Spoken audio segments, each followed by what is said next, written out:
and I've been bruised. I have learned just what to do.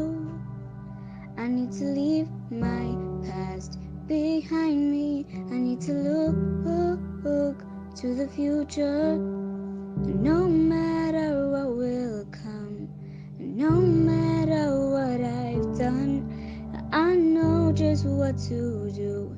And that's all because of you. Hello everyone, welcome back to my YouTube channel. It's good to be back on this seat.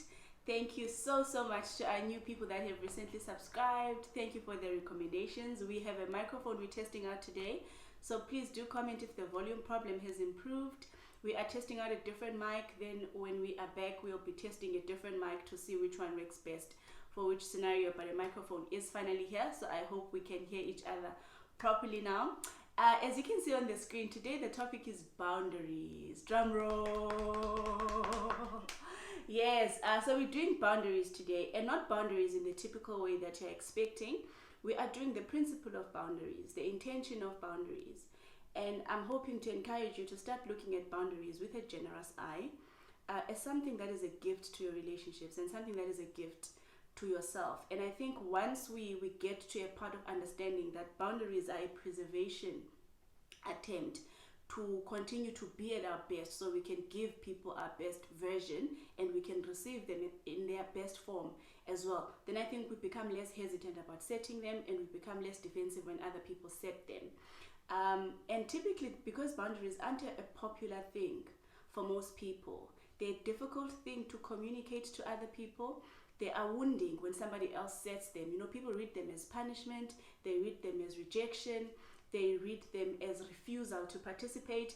They really misinterpret what boundaries are actually meant to do. And essentially, boundaries are this beautiful line that you draw around yourself to say, this is me and how I end, and this is where you begin. And that's very important for a number of reasons, particularly to build trust. It's so odd and ironic that we struggle to set boundaries as a way to build trust. You know, people don't set boundaries because they want you to be close. They want to overshow that you can count on me and I'll always be there for you. I'll say yes to everything that you ask of me. And normally ignoring boundaries is an attempt to say, you can trust me. It's like we want to fast track the trust process, that look how many times I will respond to your needs. Look how far back I will bend myself for you. And the irony is that you cannot trust someone that does not have good boundaries. You actually cannot. It's not possible. Look at boundaries as drawing the perimeters of safety. And you can't trust being in a space where you don't know how far safe is from where you are. It's really cruel and it's really unfair, you know, because you see, then a relationship is constantly searching for how far can I go before it starts becoming dangerous. How far can I still push before it becomes no? And every interaction becomes a test and a searching and a yearning. Whereas when boundaries are clear, you get to be optimal in your safe zone because the zone has been defined. Danger doesn't catch you by surprise because you know what falls outside the perimeters, you know. And that's a beautiful thing to have access to. A space where your safety is guaranteed. That within these perimeters, you are okay. Outside these perimeters, I cannot guarantee your okayness. I think that's beautiful. I think a person that is clear in communicating how far your safe is giving you a gift. There's very little room to be disappointed in spaces that are boundaried, because you won't ask what falls outside the boundary, because it has been clearly defined that outside this line, I cannot actually accommodate you. Therefore, there's this heightened chance that whatever I need will be provided. I've been told that this is the pool of resources because boundaries are communicated to me. So I can need this because I've been informed that it's available. When boundaries are unclear, you end up asking things that other people can't provide. And then you get disappointed, or if they provide them, then they feel pissed at the fact that you put them in a position where they must provide something that they're unable to. And then the resentment starts, then the punishment starts, and then the games begin. And then it's a weird interaction of subliminal communication, because that one is pissed that you crossed their boundary, and next time that they harsh about the boundary, you think you did something wrong because the last time they did it, now you have to act it out. You think if I do more of XYZ, maybe they'll respond. I'll give you an example of my most boundaried relationship. My most boundaried relationship I have ever come across in my life was with my therapist. And I will take a boundary as simple as availability. My therapist does not work on Saturday. Simple boundary. It's not conflict. It's not punishment. It's a clarity to say, from Monday till Friday, at this time, I'm available to meet your needs. Now, this limits me having a crisis to reach out to my therapist on Sunday. She can't let me down by not responding to my messages. She has told me the parameters of safe and the parameters of available. And consistently, within those parameters, I have never been let down. This is how it has been verified to me that I can trust her. She has put herself in a position where she can always provide for me, and I have been boxed in parameters where my needs can always be met. Imagine if I have a difficult meltdown on a Saturday, and she did not tell me that she's not available on a Saturday, or she sometimes responds on a Saturday depending on the seriousness of the issue, then I'll think she didn't think it was serious enough on the one day she does not respond, because she wasn't clear that Saturday is not available to you. Then this is when you act and have drama, because you're trying to indicate the severity of the problem so you can get the response that you got last time. So you're not doing anyone a favor by moving the boundaries. You're confusing them. You're setting them up to be disappointed. You're setting yourself up to disappoint them. Boundaries cannot move. It's unfair. Being in an unbounded place is being like tossed in an ocean with a blindfold. Think of how subjectively terrifying that must be. You don't know where it's beneath. You don't know how it's wide. You can't see left from right. Because every time you think you got it, it moves. Every time you think you got it, it moves. Every time you're testing it out, it moves. And that's scary. That if I do it like this, sometimes you respond. And if I do it like this, sometimes you respond. Then sometimes you don't respond. Be clear about what you can provide. And be clear about what you can't provide. Saying I can't do that for you is saying if I let that go, I can't continue to be my best self. And if you want me at my best, and you want our relationship to be at its best, unfortunately, I have to put that boundary in place. If you want me to continue to love, to continue to be generous, to continue to give, I can do so only up until this point. Otherwise, if I open the boundary, then I run out too quickly, then I can't provide anymore. So putting that boundary is ensuring longevity, it's ensuring continuity, it's a gift that I love this. I want this to continue. But if I let you talk to me that way, we're not going to be okay. In order for us to remain okay, I have to tell you that you hurt my feelings when you do that. I have to tell you that you're intruding on my space and on my time. I am not confronting you. I am not rejecting you. I'm saying if that continues, I can no longer continue to be me, and I can no longer continue to interact with you. And to protect this interaction because I love it so much, that can continue to happen. That's all boundaries are. Okay, not okay. So that our space can remain okay. You wouldn't care, obviously, if you didn't love the people that are in your life and you didn't love yourself. You wouldn't care to set boundaries. But if you don't set boundaries, people are intrusive, people ignore your needs, then there's a mess. So setting a boundary is declaring that I care about me and I care about you. I respect myself enough and I respect you enough to call that into question, because if I let it happen, I'm going to be angry, I'm going to punish you, I'm going to ignore you, I'm going to withdraw from you. Those are just more painful options than just saying, hi friend, thank you for the invite. I'm really going through a difficult time. I'm so tired. If I also attend the birthday, I'll completely be depleted. I hope the future will allow for more opportunity for me to support you. I wish I was there with you. Send a gesture, send flowers, send a text, do a voice, a video call, whatever, to still show your support without compromising yourself. There is always an alternative than setting yourself on fire so that other people can be warm. You can. If you want to show support, Trust the history of your relationship, that I have known you for years. In those years, my consistency shows you that I love you.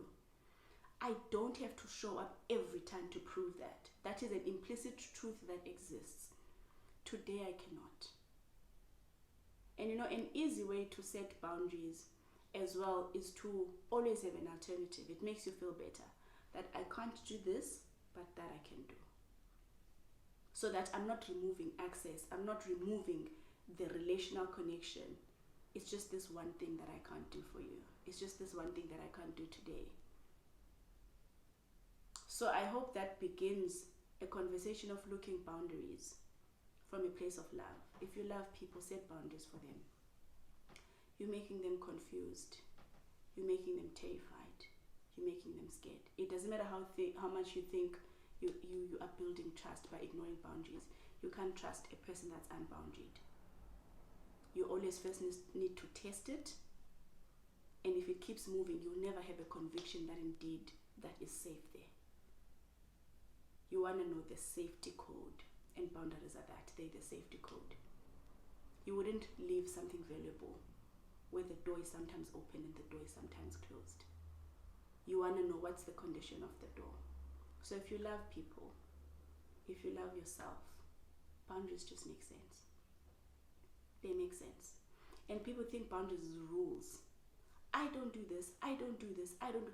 Boundaries is just clarity. It's communication. There's no hostility required in setting them.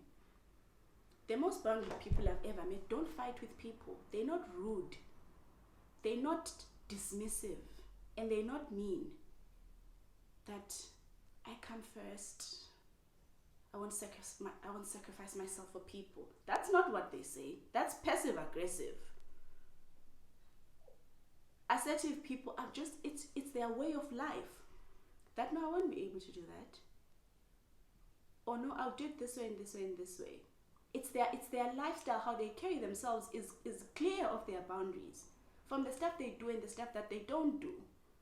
There's no need to send subliminal aggressive messages to say, I won't be at your party. Boundaries are responsible because they're actually coming from a place of courtesy. They are picking up their phone and saying, I know you're hosting a thing. I am trying to escape burnout. I'm really not in a great space. I'm deeply wounded because I really want to be there. Like I have FOMO and I have fear of missing out. My mind is in the party, but my body just won't allow it. You can express how sad you are about missing things. It doesn't mean I set the boundary. I'll just chill here by myself. They must know I won't overextend myself for them. Please don't. Just don't. Respect yourself and respect other people. Respect the relationships you've built with them. You can express the longing and still express the inability to do that. You really can. These things don't cancel each other out. You can say, I wish I could. I really want to, but I won't be able to today. Trust the future, that if we're not breaking up, life will offer me another opportunity when I'm in a better space to do X, Y, Z. Boundaries are a trust declaration. I trust myself to look out for me. I won't betray myself to salvage the relationship, because then how would you know that I wouldn't betray you? I'll tell you my favorite way of setting boundaries. My favorite way of setting boundaries is self-governance. I model boundaries in my life by how I treat myself. Then you know how you're allowed to treat me and how you're not allowed to treat me, because I am explicit about governing myself within my own boundaries by acting within my integrity of what I've set to be a boundary for myself. And that models explicitly to everyone else that you've never even seen me do that to myself. Of course, I'm not going to let it happen when you do it. Something as simple as declaring frequency on YouTube, we'll be here every Tuesday, every week, is protecting the space for me and for you. Should I give in to every demand and be here every day, I'm going to burn out. I won't like it as much. I won't be able to give it this much heart, and we're both going to lose YouTube. I'm going to lose the zeal for it. You're going to lose the depth of it because I'll be shallow and it will be gone. So me setting that simple boundary of what I can give and what I can't give is out of love to the platform and out of respect to the people that pay data to be on the platform. If we call someone out on comment section that's being mean, and we're like, hey, that's not okay in this household, we're not being harsh and rejecting them. We're saying, should we have more of that talk? It starts to compromise what we have. I start to sound pissed and vengeful, and I can't have that. I can't still be me. You know, when you harbor hate, and when you harbor resentment, and when you harbor anger, you need space to accommodate it inside of you. And that space takes away from some other thought you would be having. Boundaries are saying, I'm going to lose that while I'm harboring bitterness over the party I attended that I didn't want to attend. While I harbor resentment over the comment you made that I didn't like. This ruminating, running these thoughts over and over my head is taking away from the other stuff that I would be thinking. It's making me think words to get back at you instead of thinking words to build. It's hijacking my moments. It's hijacking meanness. And I want to be me. I want to be peaceful in my headspace. I don't want to withdraw love to punish you for the thing that you did to hurt me. And I can't be me if I don't set the boundaries to say, in order to remain at my best, that is the line. Don't fight when you set boundaries. Communicate the loving intention behind them. That I don't want to let you down. But if that happens, so think boundaries is an act of being kind, being thoughtful, being protective. They're always coming from a place of love. Boundaries are a complete love affair when set right. So when people set them to you, read them as love. That having 5 minutes with them takes away from their doctoral project. Keeping them on the phone for an hour takes away from their mental health space.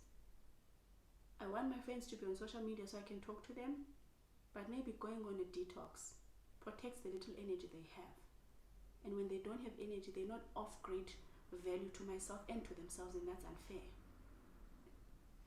So I hope this begins a real look at boundaries and diminishes your anxiety when you have to set them, that I'm going to let somebody down.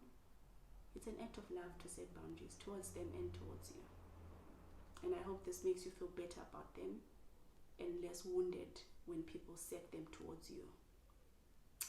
And I will see you guys on the next video, and happy boundary setting. Bye.